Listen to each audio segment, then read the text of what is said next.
And now for our next news special report. In our special report now, we're tearing the veil off a courtroom drama that's more than just a trial. It's a battle for the soul of our republic. Imagine, if you will, a scene where the relentless strength of truth meets the unyielding wall of political bias. This isn't just a courtroom. It's where former President Trump stands unshaken against what many see as a blatantly unjust prosecution. His lawyer, Alina Habba, isn't just presenting evidence, she's challenging the very fabric of legal fairness in our country. Today we'll reveal what the mainstream media won't tell you. You'll hear about the underhanded tactics, the hidden agendas, and the stark courage in the face of overwhelming odds. And trust me, you don't want to miss our final thought, a perspective that might just change the way you see this entire saga. So stay with us as we uncover the layers of this pivotal moment in American justice. Before we dive deeper into today's crucial report, let's pause for a moment. The value that you receive and the uncompromising news we bring daily, well, it's made possible by Ground News, our indispensable sponsor. In an age where media bias is rampant, Ground News, they stand out. It's like having a flashlight in a dark room of media distortions. For instance, when it was reported that over half of American voters own guns, most left-wing outlets, well, they stayed silent. Only Ground News showed us this disparity, illuminating the stories neglected by one side of the political spectrum. As the 2024 election looms, stay informed with Ground News. You can check them out at ground.news/nextnews for a special 40% discount. Support transparent media and get the full story with Ground News. Now, today we are witnessing a defining moment in our nation's legal history. Former President Donald Trump, known for his resilience and unyielding character, stood tall in a court of law, confronting what many are calling a blatant political witch hunt. This isn't just a trial, it's a stark revelation of the biases within our legal system, a system that seems to be swaying under the weight of political agendas. Trump, in a display of strength and clarity, boldly defended his innocence against accusations that many see as baseless. His speech in court was a powerful testament to his resolve against a biased legal system. Watch. Highly respected man. I don't know him, but he's a expert witness, and he found no fraud whatsoever. He found no accounting fraud whatsoever. And like everyone else, he said, what are we doing here? What are we doing here? This is a political witch hunt. This is meant to influence an election. This also comes from the White House. This is not just a state matter, because the White House is controlling district attorneys. In fact, in the district attorney's office, they put one of their top people. DOJ put one of their top people right under the Attorney General, put him into the district attorney's office, also put a man into the state Attorney General's office, Letitia James' office. It happened to be the same man. This is coming right from the White House. This is a disgraceful situation. The country's never seen anything like it. But this expert witness, highly respected by everybody, with a resume that few people have ever seen before, said there was no fraud, there was no accounting fraud, there was nothing. And this is what we're doing here while people are being murdered right outside on the sidewalks and the streets of New York, while people are experiencing horrible, violent crime at levels that nobody's ever seen in the city before. This is what the Attorney General is spending all the time on. So just to put it, finally, he's going to continue to testify, but I don't imagine he's going to be changing his basic statement. His finding is that there was no accounting fraud whatsoever. The statements that we put in were very conservative. They were the opposite of what they said. The accounting fraud, and the fraud was on behalf of the judge and the Attorney General, who took assets and made them numbers that were fraudulent. As an example, Mar-a-Lago. As an example, Doral in Miami. As an example, 40 Wall Street and others, where they cut the values to a level that nobody's even imagined. You take a look at Doral and look at the numbers that we're talking about for Doral.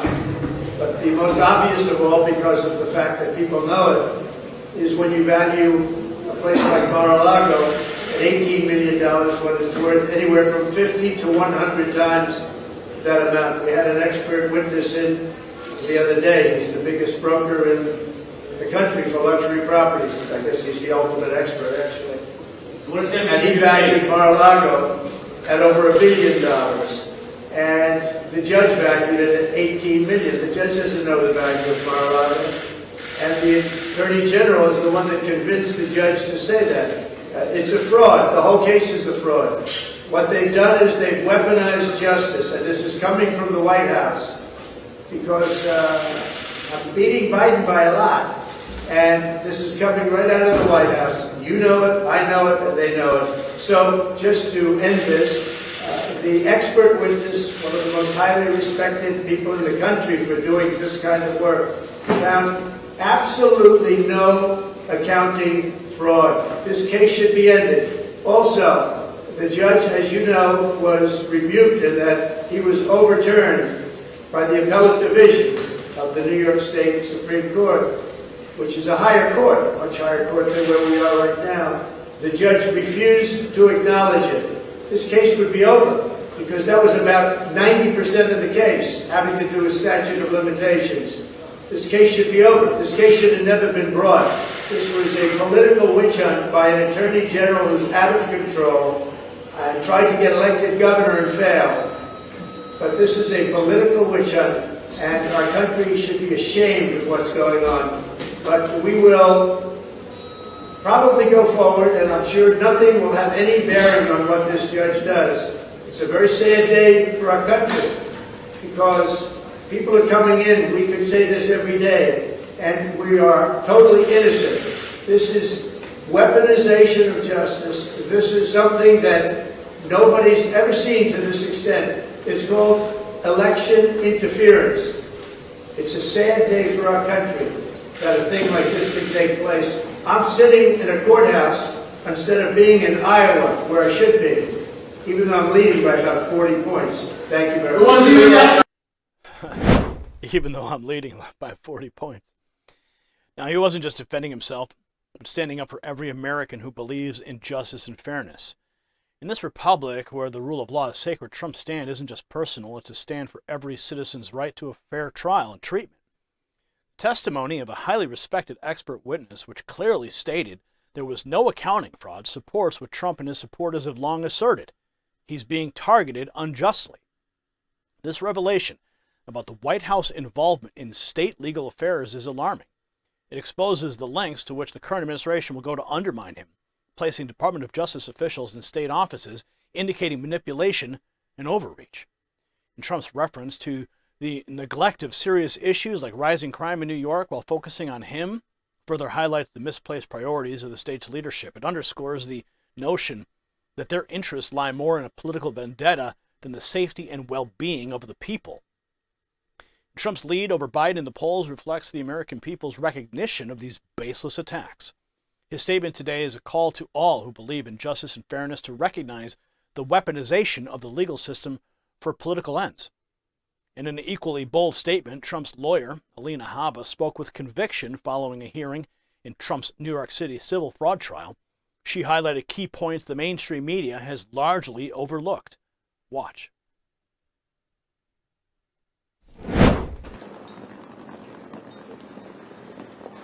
Good evening.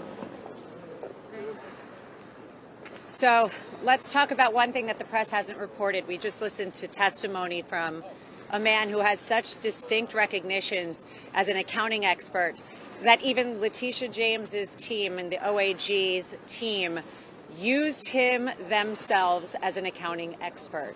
Professor Bartov was the New York Attorney General's expert in the Exxon case. Let's start there. But today, when he was on the other side, they spent the entire day objecting because he was giving testimony that didn't suit their claims.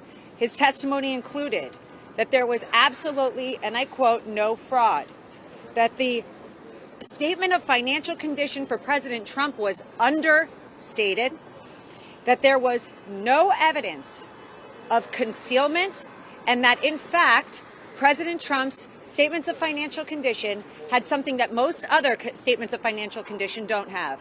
18 pages of descriptions and details about his properties, about his trophy assets, things that most people don't need to do and wouldn't do. The reason, because he had nothing to hide and he didn't conceal anything. This is not a publicly traded company. This is a private company. And the Attorney General is now sticking her nose into private companies. This is a very scary moment for our country.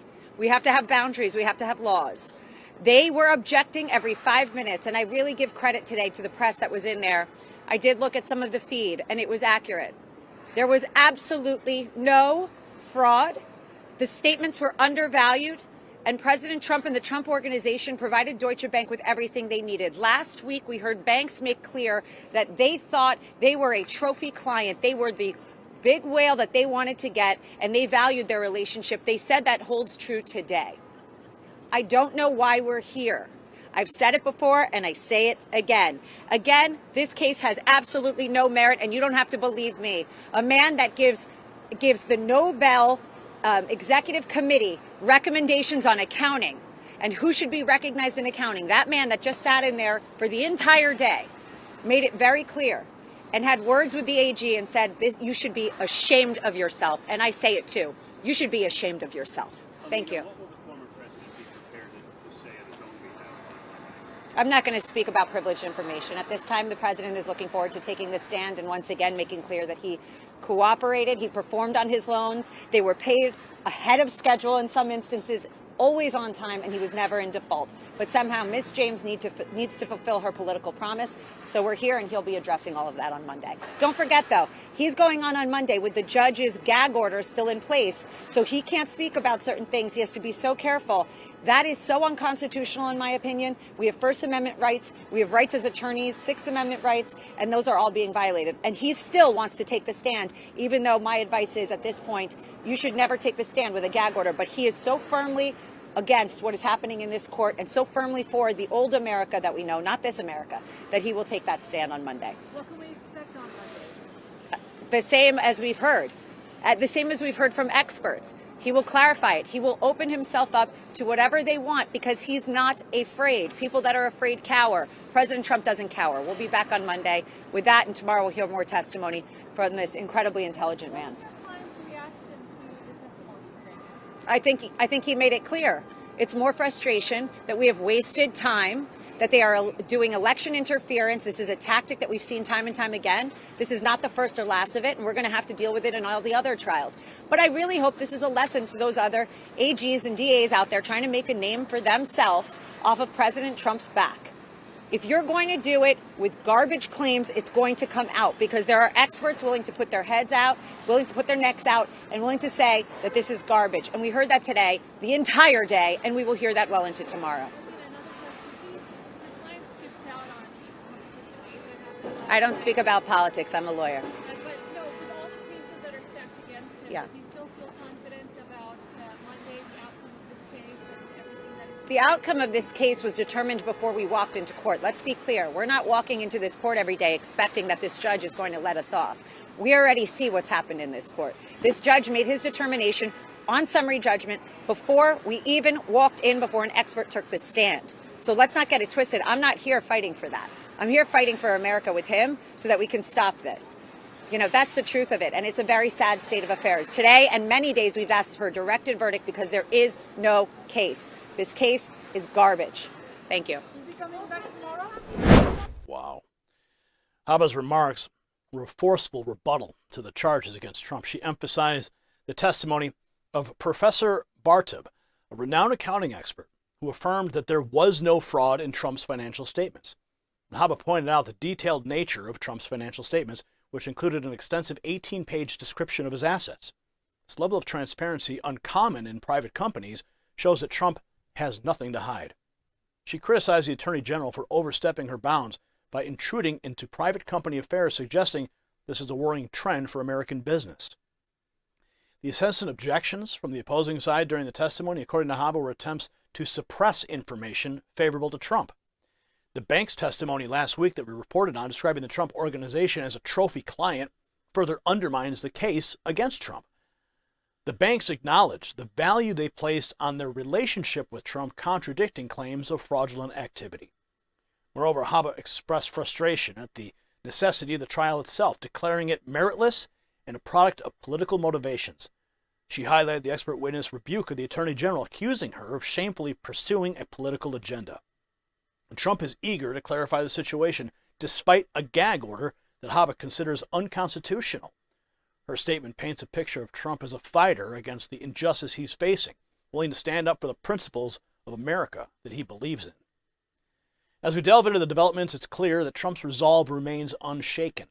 He's not just fighting for his name, he's fighting for the principles of fairness and justice in a system that seems to be increasingly politicized. The allegations against the judge and the Attorney General for misrepresenting the value of his assets, including Mar-a-Lago and other properties, reveal the depths of deception and fraud being perpetrated against him. It's a stark reminder of the corrupt tactics used to try to bring down a man who has constantly put America first. This trial isn't just about Trump.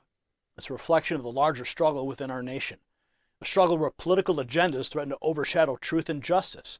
It's a wake-up call for all Americans who value the principles of fairness and integrity in our judicial system. If you got value from this report, tap subscribe. Why? Because this isn't just a news story. It's a narrative about the state of our nation, about the integrity of our legal system, and about the importance of standing up for what is right in the face of adversity. So in wrapping up today's report, let's reflect on why this story matters deeply to every American. This is not just a courtroom drama. It's a microcosm of a larger battle being waged for the soul of our republic. President Trump's stand in court today goes beyond personal vindication. It's a symbol of resistance against a system that many feel is veering dangerously towards partisanship over justice. His fight, his unwavering spirit in the face of what many see as politically motivated assault, speaks to a fundamental concern in our society: the fear of a justice system being used as a tool for political vendettas. The story is a stark reminder that in our republic, built on the pillars of fairness and justice, must not be allowed to crumble under the weight of political bias and media manipulation. It's a call to every American to remain vigilant, to question, and to stand up for the principles that define our nation. Today's report isn't just news, it's a chapter in the ongoing narrative of our country's commitment to truth, justice, and the enduring strength of the American spirit. Congratulations, you made it to the end of the video. Now keep up your quest for truth with this next news report. And if you found our channel enlightening, join the millions who agree with you. Tap subscribe. Thank you for watching the Next News Network.